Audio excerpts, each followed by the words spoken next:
Rajesh sir એમએસએમઈમાંથી હિરણ્ય વ્યાસ sir, Nandan sir અને એમની team અને ભાવિ ઉદ્યોગ સાહસિકો. Good morning. ગુડ મોર્નિંગનો મતલબ શું થાય છે? નહીં, અહીંયા હું તમને ગુડ મોર્નિંગ મેં તમને કેમ કીધું અહીંયા કે ગુડ મોર અર્નિંગ. ગુડ મોર અર્નિંગ મીન્સ કે ગુડ મોર્નિંગ.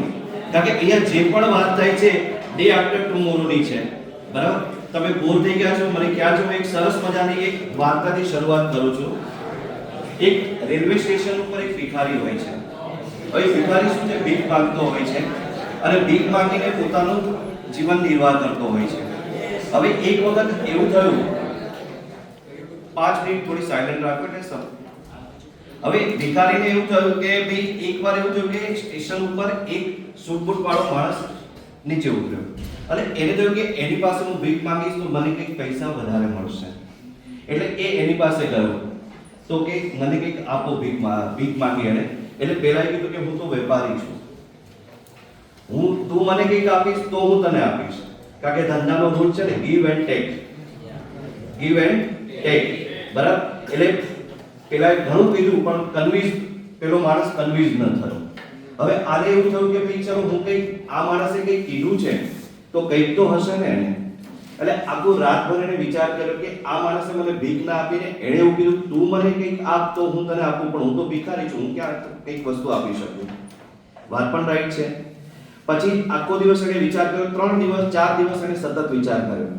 પછી એને વિચાર કર્યો કે હું લોકો પાસેથી ભીખ માંગુ છું પણ હું એને કઈ વસ્તુ આપતો નથી, તો મારે શું આપવું જોઈએ એને. તો એને વિચાર્યું, પછી જોયું કે ભાઈ ચલો રેલવે ટ્રેક ઉપર ફૂલ ઉગડતા હતા છોડ ઉપર. એટલે એને ફૂલ બધા કલેક્ટ કર્યા. સવારે વહેલી અર્લી મોર્નિંગ ઉઠી જાય, બધા ફૂલ કલેક્ટ કરે. પછી ફૂલ કલેક્ટ કરી અને પછી એને ભીખ માંગવાનું શરૂ કર્યું, બરાબર? જે પણ ભીખ આપે એને સામે ફ્લાવર આપે, ભીખ આપે એને ફ્લાવર આપે. એટલે એને શું થયું કે ભીખ પણ એની વધી ગઈ. પણ પ્રોબ્લેમ શું થતો હતો કે જ્યારે ફ્લાવર પૂરા થઈ જાય એટલે ભીખ આપવાનું બંધ કરી દે લોકો. પછી આ રીતે એને થોડા દિવસો ઘણા ટાઈમ કાઢ્યો. પછી એકવાર એ જે માણસ હતો એને ફરીવાર મળ્યો તો એણે વિચાર્યું કે ત્યારે મને એણે એવું કીધેલું હતું કે તમે મને કંઈક આપશો તો હું તમને આપીશ. એટલે એણે 4-5 ફ્લાવર ભેગા કરી એક બુકે જેવું બનાવી અને એને આપ્યું કે સાહેબ તમે મને 2 વર્ષ 3 વર્ષ પહેલા મળ્યા હતા ત્યારે તમે મને કીધેલું કે તું મને કંઈક આપીશ તો હું તને કંઈક આપીશ. ત્યારે પહેલા એ પાછું એવું કીધું કે ના હું તને નહીં આપીશ, તું તો હવે વેપારી છે. એટલે ફરીવાર પહેલાને થયું કે ભાઈ આ માણસે મને વેપારી કેમ કીધું. પાછું 3-4 દિવસ સુધી એને વિચાર કર્યો.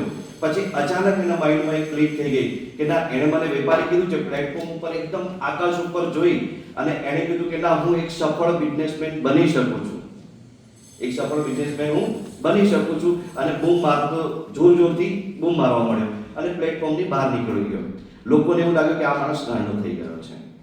પછી સડનલી એ જ્યારે એકવાર એ ભિખારી જે છે એ જ્યારે કોઈ જર્નીમાં જતો હશે ત્યારે પેલો જ માણસ એની સામે સૂટ બૂટમાં બેઠેલો હતો. આ પણ સૂટ બૂટમાં બેઠેલો હતો. એટલે પહેલા કીધું સાહેબ તમે મને ઓળખો છો? પેલો કે નહીં.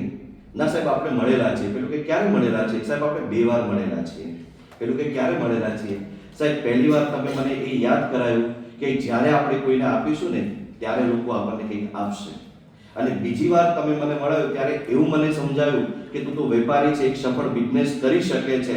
તો હું એ જ ભિખારી છું કે સાહેબ અત્યારે હું શું કરું છું કે તમે જે મને સમજાવ્યું એના ઉપરથી મને ખ્યાલ આવ્યો કે ભાઈ હું અત્યારે જે મને ભીખમાંથી પૈસા મળ્યા હતા એની અંદરથી મેં શું કર્યું કે હું ફૂલો ખરીદી અને વેચતો તો મને ખ્યાલ આવ્યો કે અહીંયા લોકોને ફૂલ બહુ ગમે છે અને સસ્તા જોઈએ છે.